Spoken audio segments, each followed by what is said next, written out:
अतिशय प्रसन्न वाटतंय.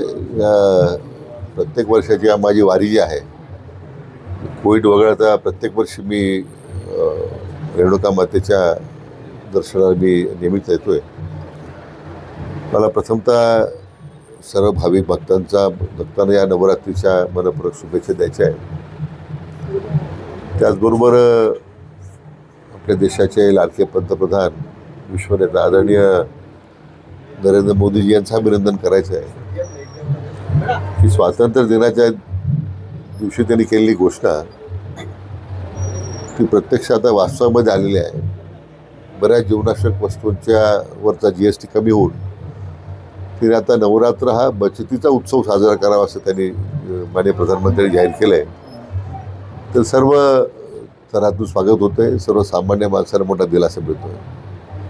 नवरात्रीचे गिफ्ट म्हणावं ज्या प्रकारे GST 5% आपल्याला हे 2 स्लॅब ठेवलं नाही, म्हणजे देशाच्या आत्मनिर्भर भारताच्या दृष्टीने अतिशय महत्त्वपूर्ण पाऊल त्यांनी टाकलेलं आहे आणि देश स्वयंपूर्णतेकडे जावा, आत्मनिर्भर व्हावा अशा प्रकारची जी इच्छा त्यांनी व्यक्त केली. त्याकरता गेले काही वर्ष जे देशात भरात काम सुरू आहे. मला वाटतं या GST कमी केल्यामुळे त्याला अधिक गती चालना मिळेल. आपण जर बघितलं तर इतर देवस्थानाच्या तुलनेत माहूर जे गडाचा विकास आहे तो कुठेतरी कमी झाल्यासारखं चालना मिळणं गरजेचं आहे सरकारपासून.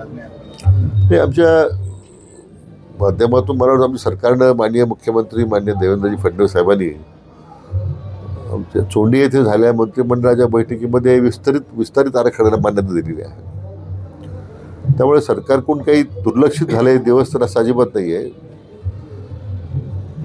तत्कालीन मुख्यमंत्री अशोकराव चव्हाण साहेब असताना त्यावेळी पहिला एक विकास आराखडा मंजूर झाला होता.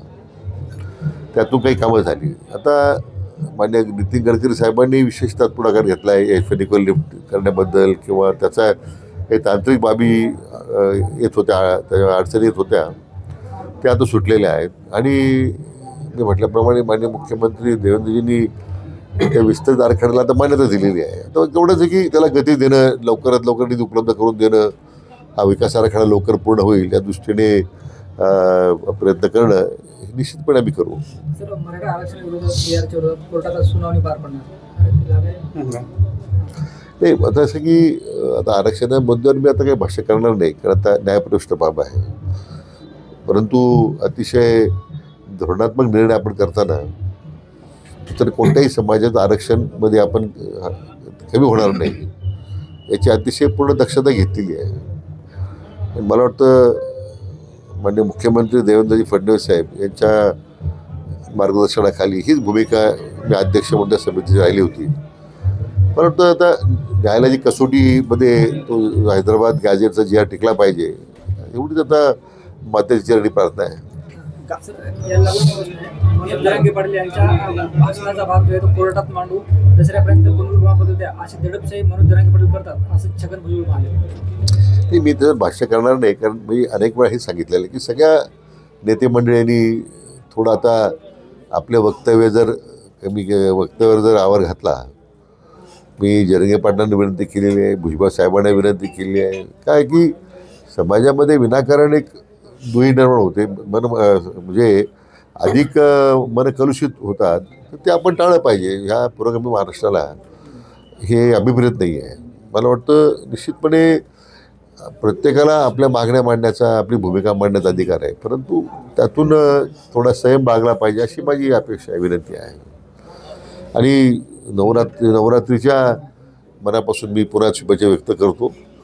माननीय मुख्यमंत्री देवेंद्रजी फडणवीस साहेब यांनी जो महाराष्ट्र दुष्काळमुक्त करण्याचा जो संकल्प केलेला आहे, तो संकल्प सिद्धीला जाण्यासाठी त्या खाते जबाबदारी आज माझ्यावर दिलेली आहे. निश्चितपणे त्यांच्या नेतृत्वाखाली हे राज्य दुष्काळमुक्त करण्यासाठी माता आमच्या रेणुका माता मला आशीर्वाद देतील अशा प्रकारची या निमित्तानं मला अपेक्षा आहे. तशी देवीच्या चरणी प्रार्थना आहे. सदावर्तीच्या गाडीवरती हल्ला झाला. सदावर्तीच्या गाडीवर हल्ला झाला. रंगनाथ वाघमारे यांची गाडी देखील पेटवण्यात आली. ते मला कल्पना नाही त्याची. म्हणजे असं कुठला असा हल्ला करणं तर निषेधार्ह आहे. प्रत्येक मी म्हटल्याप्रमाणे लोकशाहीला प्रत्येकाला आपली मतं मांडण्याचा अधिकार आहे. याचा अर्थ पण म्हटलं की काही लोकांनी संयम बाळगला पाहिजे. जर विनाकारण आपण असे वक्तव्य करू नये त्यामुळे कोणाच्या समाजाच्या भावना दुखवतील. हे थोडं टाळं. हे काही मंडळींनी ते त्याला आपल्या स्वतःच्या मर्यादा सांभाळल्या पाहिजे. गावगाड्यामध्ये सध्या ओबीसी मराठा असा वाद सुरू आहे. बंजारा आदिवासी असे मोर्चे देखील निघत आहेत.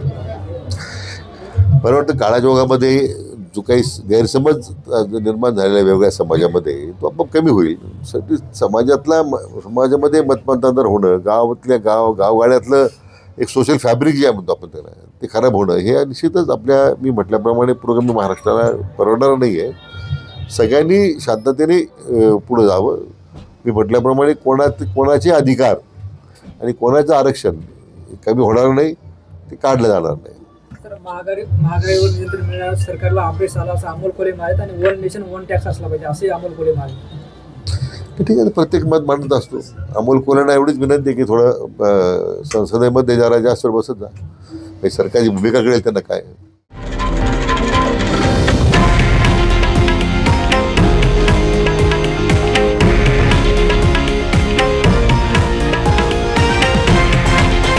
हे आहे देशातील नंबर 1 न्यूज नेटवर्क आणि आपण पाहत आहात TV9 मराठी, एकमेव.